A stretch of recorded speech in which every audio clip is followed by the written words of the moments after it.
Hi guys, welcome to my channel. My name is Tega. I'm happy to have you here today. Thank you for watching. Today's video is about how to get your driver's license in the UK.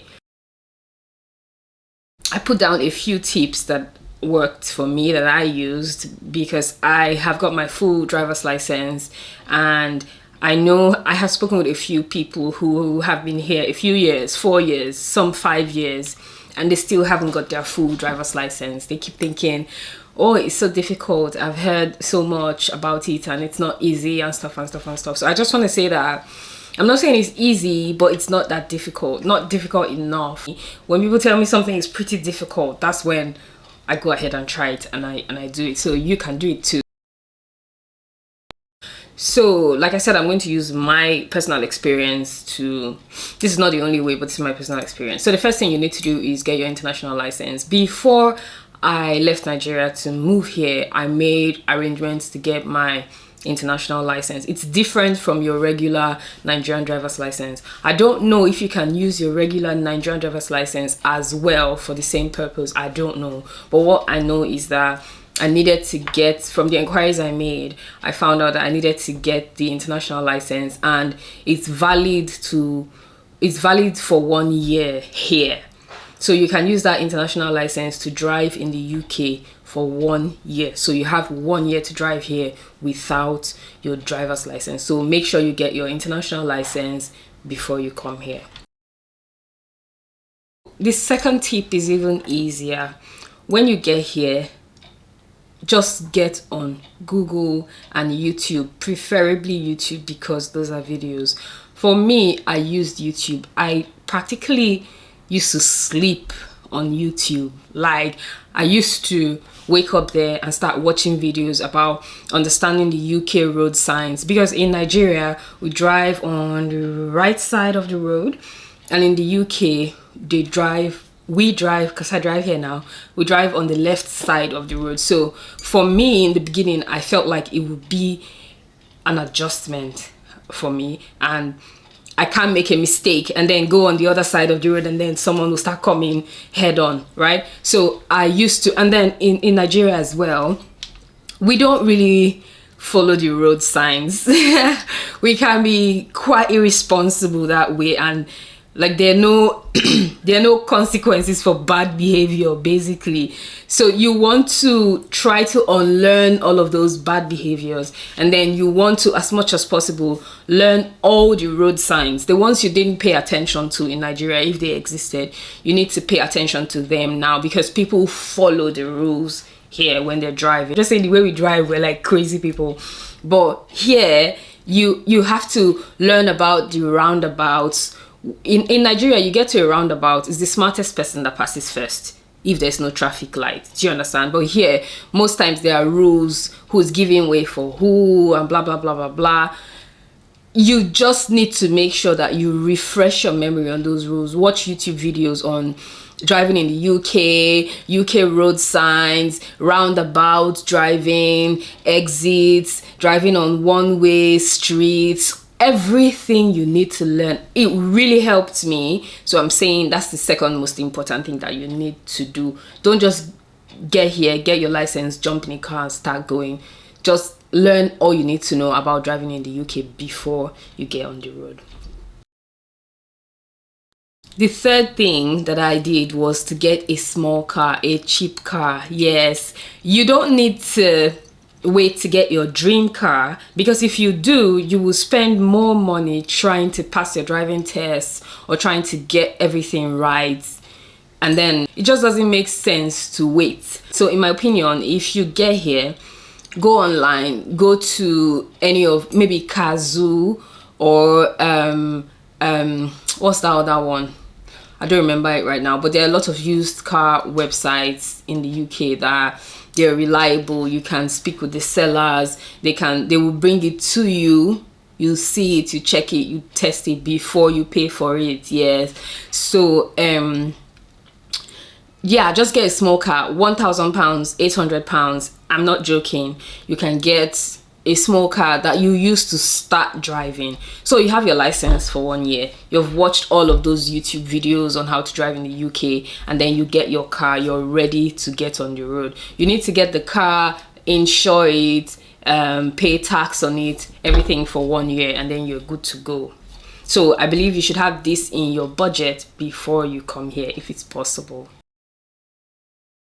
The next thing is to get familiar with the sat nav.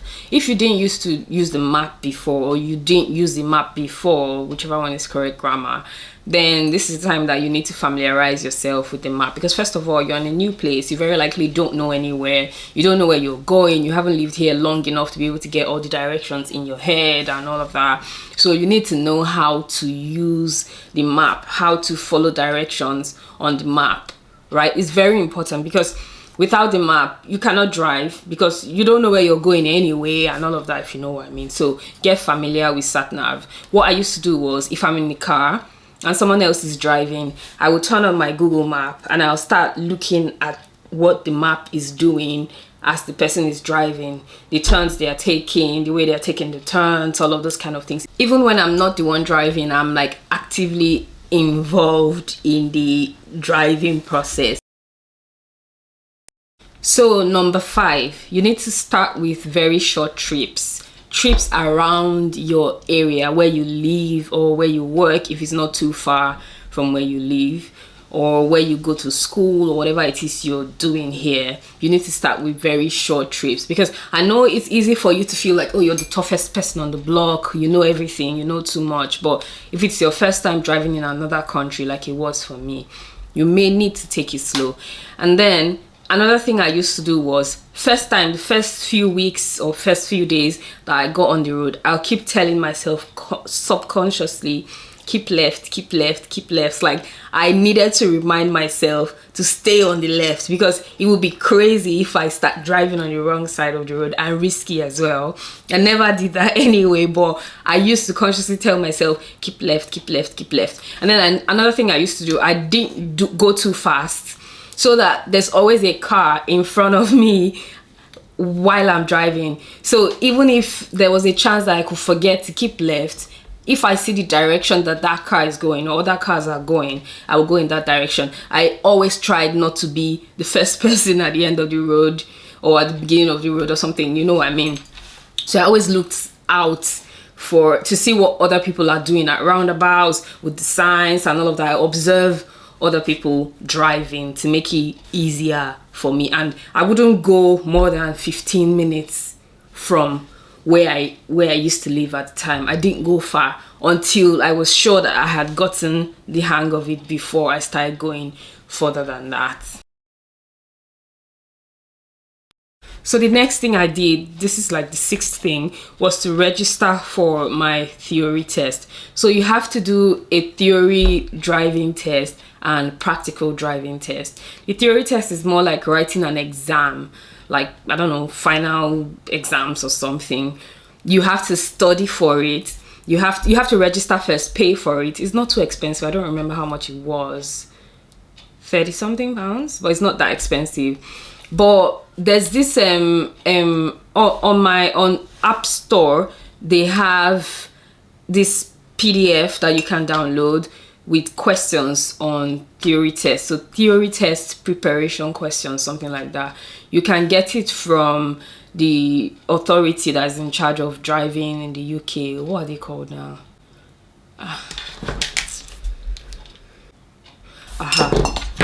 So it's DVLA. So you need to register for the test, and then there's this DVLA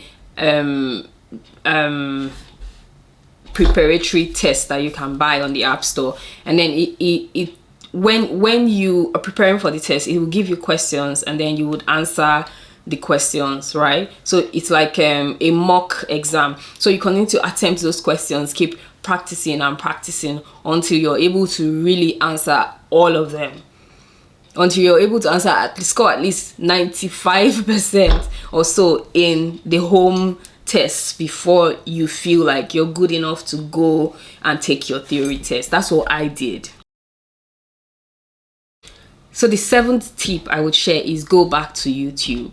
when you've registered for the theory test and you start preparing yourself by answering those test questions online, I would advise that you go back to YouTube the same way you were watching YouTube and learning all those signs and stuff. All those signs you learned earlier before you started driving, you would have to use them in the test. So it would be good for you to now start watching YouTube videos that are targeted towards the theory test, because you have to, apart from the written test, you have to do like simulations, sort of like driving simulation tests. So on YouTube you see some of those simulations. You also see them in the DVLA test preparation app and all. So you go back to YouTube, watch as many, it can't be too much. And on YouTube there are different people with different perspectives and different opinions on how to answer those questions and stuff, so it will help you.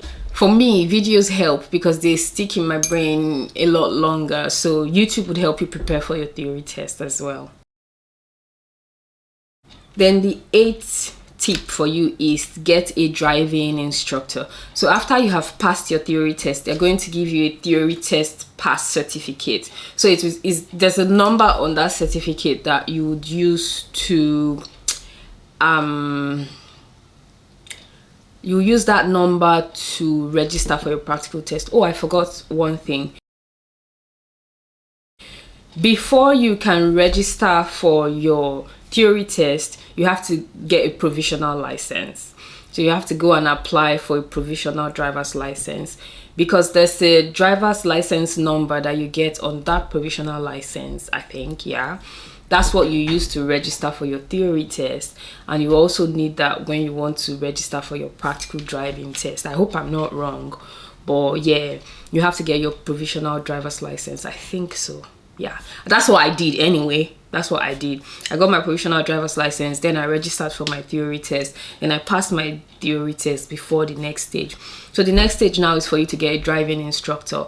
I would advise that you do that. Not everyone does that. Some people have their friends go with them or teach them or something, and then they don't use driving instructors. Some people go with their own cars. Since you've already bought a small car that you can use, if you feel like you're confident enough, you know everything, you've learned everything you need to learn, and you want to use your own car to go for the practical driving test, that's fine for you. But when I asked about going with my own car, they said I had to get additional rear view mirror or something like that for the instructor.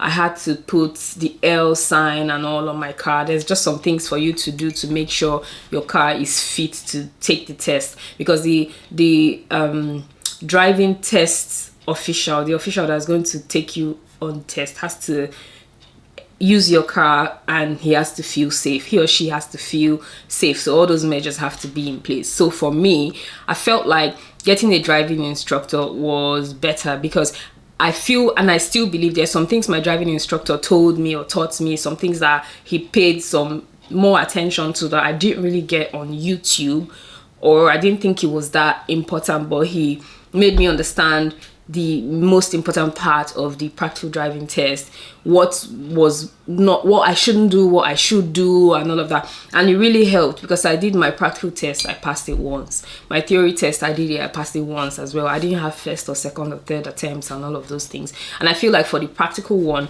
my driving instructor really helped. And because I had a driving instructor, I didn't need to make my car fit for the test.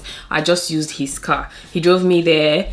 He drove me to the testing center, and then he waited for me there while I went and I came back. So I used his car. Usually the instructors' cars are already fit for all of this. They have brakes at their side. They have the double rear view mirror, and the car always has like learner or driver written on it. So yeah, it was easier for me that way. So I would advise you get a driving instructor if you can afford it. It's not cheap anyway. I used AA driving school. I went online and I searched for AA driving school, and I paid for an instructor there, and they will come to my house, pick me up, and then we'll go do the lessons, and then they'll drop me off back at my house. So it was pretty convenient.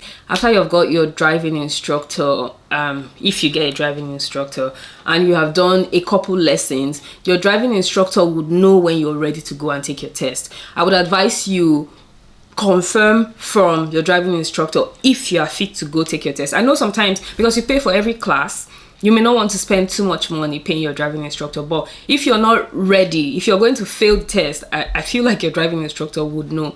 When I asked my driving instructor, am I ready? I hadn't even finished my classes, but because I had been driving for a while here already, I'd already understood how things were, and I was driving like I was preparing for the test. So because I had been driving here for a while, it was easier for me.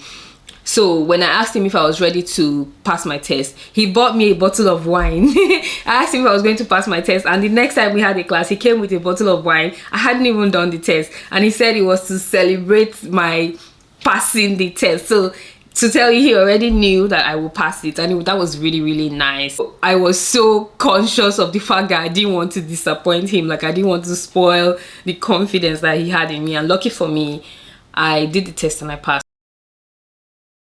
So next thing you need to do, book your driving test, practical driving test with your driving instructor's number, something like that. Yeah. Then when you have booked your practical driving test, you go back to YouTube. I always say go back to YouTube because there's so much that I know that I've learned on YouTube. YouTube is like, it's like a priceless resource, you know. So just start watching videos about practical driving tests again. People who have passed it, people who have failed it, people who are instructors, they will give you different opinions, different, you know, perspectives on it, and it really helps because I feel like I have authority to tell you that it helps, because my theory test I passed it once, my practical test I passed it once. So if it worked for me, it has to, you know, be helpful. Yeah. And then when you do your practical test and you pass, they will give you the driving test pass certificate.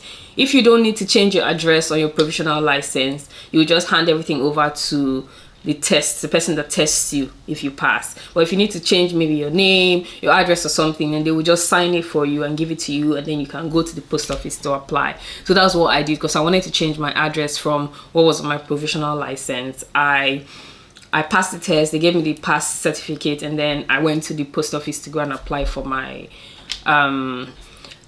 full driver's license. So yeah, and I got the full driver's license in my mailbox. Thank you so much for watching.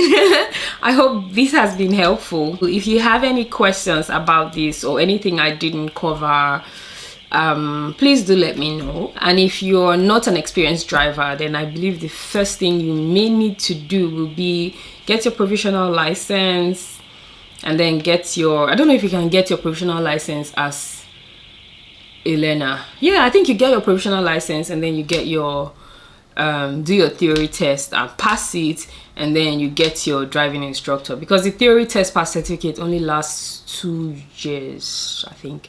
It's not indefinite, so there's a limited time for between when you pass your theory test and when you should pass your practical test. Okay, thank you so much for watching. I will see you in my next video. Have a beautiful rest of the day, or if it's night you're watching this video, have a good night. Bye.